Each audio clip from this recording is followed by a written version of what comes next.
Nosotros, digamos, teníamos déficit en las cuentas externas, veníamos perdiendo reservas un montón, digamos, estábamos 11.500 millones de dólares negativo en términos netos.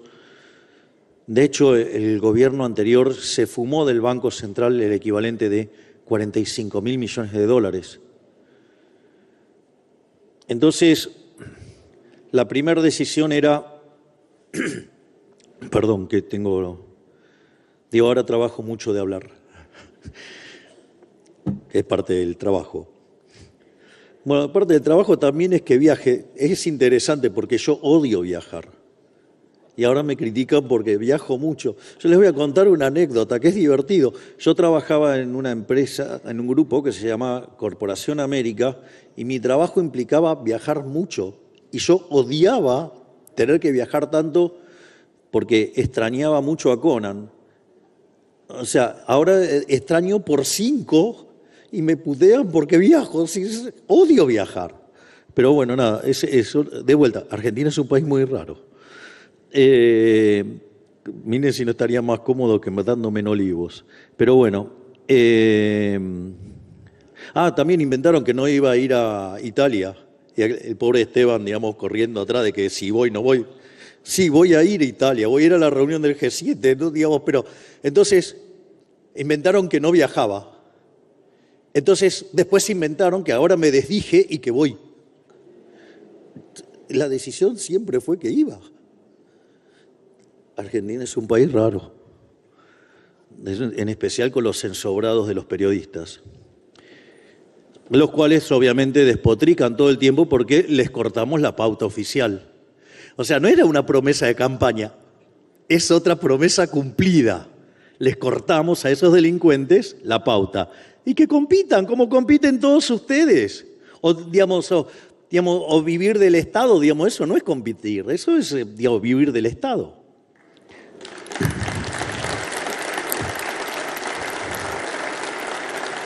Obviamente que los medios van a editar este aplauso y seguramente van a poner algo que sea un abucheo. Pero entonces, una de las decisiones muy importantes que había que hacer era ¿qué hacíamos con el tipo de cambio? O sea, sabíamos que no lo podíamos liberar por el problema de stocks que teníamos en el balance del Banco Central. Entonces la pregunta era, ¿dónde poner el tipo de cambio? Esto también fue una decisión muy importante. Yo me acuerdo que esta decisión estaba Toto Caputo, Santi Bausili, estaba Fede Furiase, estaba Martín Gutiérrez, estábamos en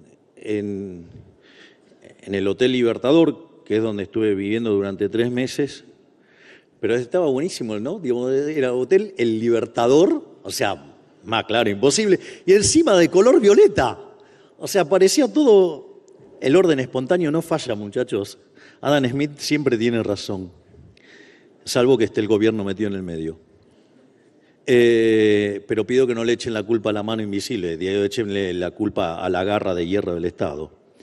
Y en ese sentido el consenso de mercado era que el tipo de cambio tenía que estar en 600. A mí me encanta porque esos mismos que decían que lo teníamos que llevar a 600 en sus mejores escenarios en materia inflacionaria, les daba una tasa de inflación más alta que la que tuvimos. Y son los mismos que se quejaban de atraso cambiario. Perdieron tan escandalosamente la discusión que, por suerte no lo mencionaron más el problema. Pero, siguen despotricando. Es decir, yo no tengo la culpa que usen malos modelos y se equivoquen. Eso lo que iba a hacer era achicar fuertemente el exceso de demanda de divisas. Y al achicar el exceso de demanda de divisas, lo que iba a hacer era achicar el exceso de oferta de bonos, con lo cual los bonos tenían que recuperar y por ende bajar el riesgo país. Algo que hasta hace poco, habíamos logrado quebrar la línea de los 1.200, íbamos camino a los 1.100, y a romper 1.000, pero bueno, apareció la política y se encargó de llevarlo a 1.600, pero no se hagan problema, porque esto queda determinado por la condición de solvencia intertemporal y de vuelta, el déficit cero no lo voy a entregar. Así que tarde o temprano, los vamos a quebrar. Al margen de eso, Eso implicaba que la caída de la actividad fuera menor y que la pérdida de empleo fuera menor y que la caída de los salarios reales fuera menor y por ende contribuir a que no hubiera un mayor aumento en términos de pobres e indigentes. Y esto es interesante porque si las condiciones iniciales eran peores que las del 2001, nosotros haciendo un ajuste por el equivalente a 15 puntos del PBI, en términos sociales tenía que ser una catástrofe y en términos de actividad también. Recuerden que en la crisis del 2002 el PBI cayó 10,9%, pero en el segundo trimestre cayó 16%. Nosotros hicimos un ajuste mucho más grande y aún así, con un ajuste mucho más grande, la caída del primer trimestre fue 7%. Y tendría que estar todo volando, digamos, en términos de desastre social y sin embargo no ocurre. Y encima tienen el tupé de criticar la gestión de Petovelo porque tiene un margen de error del 3 en 10.000. Hay que ser caradura, se toman un medicamento, se automedican con un margen de error del 5% y se quejan por el 3 en 10.000. Argentina es un país raro. O, digamos, se nota cuando uno no llena los sobres. Con lo cual eso también fue una decisión súper exitosa, que obviamente fue muy criticada. La contracara, ¿cuál fue? Compramos 17.500 millones de dólares. Además, recompusimos el balance del Banco Central y lo volvimos a poner el patrimonio en términos positivos. Esto es importante que también tengan en cuenta porque ahora aparecen los que empiezan a alertar porque se están perdiendo reservas. Les voy a contar algo. Si miran el programa, nosotros, ¿qué es lo que tenemos? Es una suerte de, digamos, es un crawling peg, ¿no? O sea, que en el fondo nosotros hay como una suerte de estar fijando el tipo de cambio y estar moviéndolo a una tasa determinada. ¿Por qué aclaro esto? Porque si ustedes están controlando el precio, la contracara es que van a tener las fluctuaciones en las cantidades. Entonces, lo que les va a pasar con las divisas tiene que ver con la estacionalidad.